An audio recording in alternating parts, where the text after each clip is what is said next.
For today's video nga pala mga kasakan, dito pala ako noon umakit ng nyog. Shoutout nga pala sa kanila.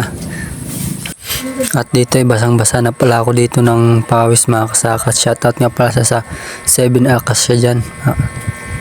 At dito ay daan-daan nga pala yung pag-akyat ko dito dahil medyo masakit pa yung ulo ko dahil sa sipon, at kagabi po ay naulanan po ako, kaya yun, sumakit pa yung ulo ko at hindi ako makakit ng masyado kasi dahil sa sipon, at yung ilong ko po ay pero medyo barado na po, kaya yun, nagdadaan-daan lang ako dito mga kasakat. Madulas din po dito yung puno ng nyog, kaya hindi po talaga kailangan ng mabilisan na pag-aakyat, at may medyo kataasan din to mga kasaka.